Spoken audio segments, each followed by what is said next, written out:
Assalamualaikum warahmatullahi wabarakatuh. Selamat pagi. Jumpa lagi dalam pembelajaran jarak jauh. Anak-anak yang berbahagia, semoga kalian dalam keadaan sehat. Kita masih dalam kondisi wabah COVID-19 ya. Oke. Baik anak-anak, kita akan melanjutkan pembelajaran jarak jauh ini masih di tahap pencatatan akuntansi. Sebelumnya kita sudah mempelajari tentang analisa transaksi dan mekanisme debit kredit ya. Nah, setelah dianalisa suatu transaksi kemudian ditentukan debit kredit, maka langkah berikutnya adalah mencatat hasil analisa transaksi dan mekanisme debit kredit tersebut ke dalam jurnal. Nah, sebelum kita mempelajari apa itu jurnal, bagaimana caranya, mari kita berdoa terlebih dahulu. Semoga pembelajaran kali ini dimudahkan untuk bisa menambah pengetahuan kalian. Berdoa dimulai.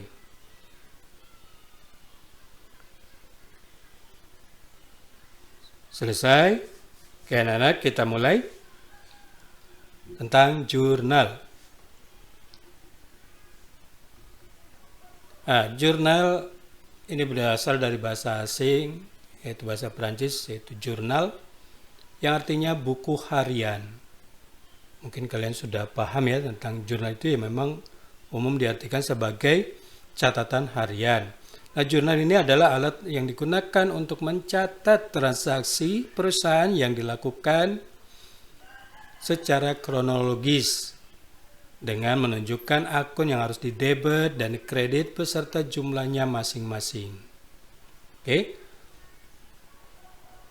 Kemudian, jurnal juga sering disebut sebagai Book of Original Entry atau buku catatan pertama. Kenapa begitu?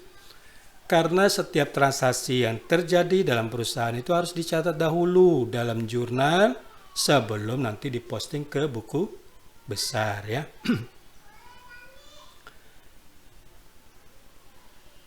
Dalam kita membuat jurnal, tentu kita harus mengerti apa sih fungsi jurnal itu. Ada beberapa fungsi dalam kita menggunakan jurnal. Yang pertama, fungsi mencatat ya. Nah, dalam pencatatan, jurnal ini merupakan alat untuk mencatat semua transaksi. Nah, semua transaksi yang terjadi secara keseluruhan berdasarkan bukti ya, bukti dokumen yang ada. Artinya semua transaksi itu hanya akan dicatat ke dalam jurnal setelah bukti transaksi atau dokumen transaksi itu dianalisa, kemudian ditentukan debit kreditnya, barulah dicatat ke dalam jurnal. Oke, yang kedua fungsi storage. Maksudnya adalah jurnal merupakan alat untuk mencatat semua transaksi yang terjadi sesuai dengan urutan waktu kronologisnya.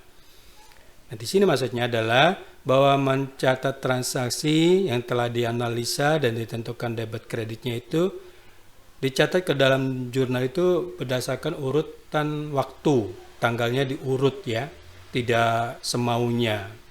Oke.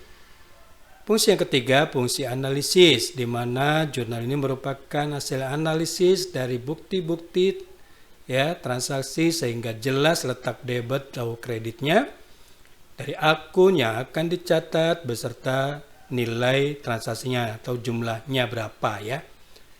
Jadi semua yang akan dicatat ke dalam jurnal ini harus sudah dianalisa dan sudah ditentukan debit kreditnya serta berapa jumlah yang akan diletakkan di debit maupun di kreditnya. Nah, itu fungsi analisis.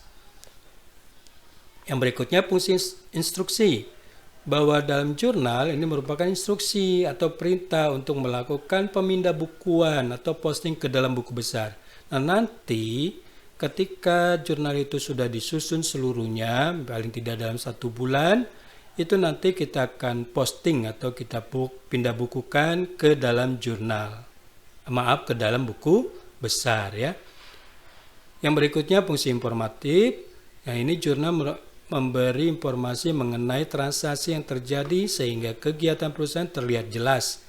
Jadi semua transaksi itu tercatat ke dalam jurnal. Tidak ada transaksi yang tidak dicatat. Oke? Itulah fungsi-fungsi jurnal ya. Nah, ini bentuk jurnal sebagai berikut. Ini jurnal umum, bentuknya sederhana dan tetap ya. Tidak ada pengembangan istilahnya. Ada beberapa kolom yang perlu kalian ketahui. Yang pertama kolom tanggal. Di kolom tanggal ini ada kolom yang besar ini. Nanti kalian masukkan nama bulan dan tahunnya ya di bagian ini, bagian kolom satu ini. Lalu di sini di kolom satu ini ada kolom yang kecilnya. Ini kalian masukkan saja nanti di sini tanggalnya ya. Tanggal 1, 2 dan seterusnya. Lalu kolom 2 ini kalian masukkan, kalian catatkan, kalian tuliskan akun ya, nama akun yang didebet dan dikredit. Nah, untuk diperhatikan ketika kalian memasukkan nama akun debit dan kredit, pastikan yang didebet dulu ya. Nah, untuk yang didebet itu agak menempel dengan garis tanggal ini ya. Garis tepi tanggal ini. Kemudian untuk akun yang dikredit, jadi harus yang debit dahulu. Kemudian akun yang dikredit, kalian bisa lebih masuk ke dalam, paling tidak 5 space ya, atau 1 tab, kalian masuk ke dalam setelah akun debit ya. Kemudian kolom ketiga ini kolom referensi, kalian bisa masukkan di sini kode akun dari yang di debit maupun yang di kredit. Lalu kolom yang 4 ini kalian bisa masukkan nilai atau jumlah akun yang di debit, berapa jumlahnya, tulisan di sini angkanya, rupiahnya ya. Kemudian di kredit juga begitu sama, kalian masukkan berapa nilai akun yang di kredit. Masukkan di sini nilai rupiah yang dikreditnya. Oke, itu kolom-kolom pada jurnal. Pada bagian atasnya ini ada halaman. Ini maksudnya adalah menunjukkan halaman berapa ya dalam lembaran jurnal tersebut. Misalnya di sini halaman 1, kalian tuliskan angka 1 di sininya ya. Oke, jadi itu bentuk jurnal. Nah, yang berikut bagaimana cara mencatatkan transaksi ke jurnal. Nah, anak-anak, berikut ini adalah transaksi yang telah dianalisa dan ditentukan debitnya. Ini transaksi yang Bapak ambil dari materi persamaan dasar akuntansi ya. Jadi dalam materi persamaan dasar akuntansi yang sudah dianalisis di materi analisis dan mekanisme debit kredit, ini hasilnya sudah Bapak tinggal pindahkan saja seperti ini ya. Jadi ini analisis yang sudah dilakukan dan sudah ditentukan mekanisme debit kreditnya ya.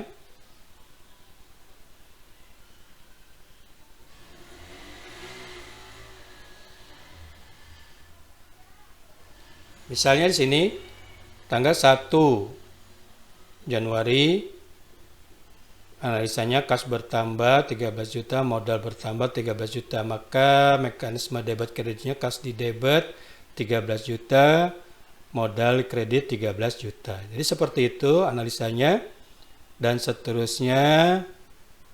Lalu bagaimana menjurnalnya? Tapi kita lihat dulu ya, ini semua analisa transaksi yang sudah dilakukan pada materi sebelumnya ya. Kalian bisa lihat kembali ini analisa transaksinya dan mekanisme debit kreditnya. Nah, yang berikutnya adalah bagaimana kita mencatatkannya ke jurnal umum ya. Nah, ini jurnal umumnya ya. Kalian bisa lihat ketika pada tanggal 1 Januari dianalisa dan ditentukan debit kreditnya, kas bertambah, catat di debit sebesar 13 juta, modal bertambah catat di kredit sebesar 13 juta, maka pencatatan dalam jurnalnya seperti ini. Bulannya Januari tahun 2016, tanggal 1, kasnya di debit. Ya, pastikan akun yang di debit itu agak merapat dengan garis tepi tanggal ya. Nilainya 13 juta. Kemudian modal di kredit agak masuk ke dalam ya, modal Tuan Ahmad dicatat di kolom sebelah kredit nilainya 13 juta. Itu yang tanggal 1. Lalu tanggal 4, kalian perhatikan, lihat lagi.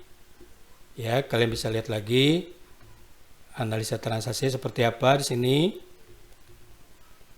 Nah, ini mekanisme debit kreditnya sudah ditentukan. Peralatan di debit 5.500.000, perlengkapan di debit 1.500.000, kas di kredit 7 juta. Maka pencatatannya kalian tinggal mencatatkan mekanisme debit ini ke dalam jurnal. Nah, seperti ini jadinya ya. Tanggal 4, peralatan di debit 5.500.000 ya. Angka 5.500.000-nya ada di posisi di debit. Perlengkapan di debit 1.500.000. Dan kas di kredit 7 juta. Oke. Lanjut tanggal 6. Beban di debit 1.300.000, kas di kredit. Kalian bisa lihat kembali mekanisme debit kreditnya.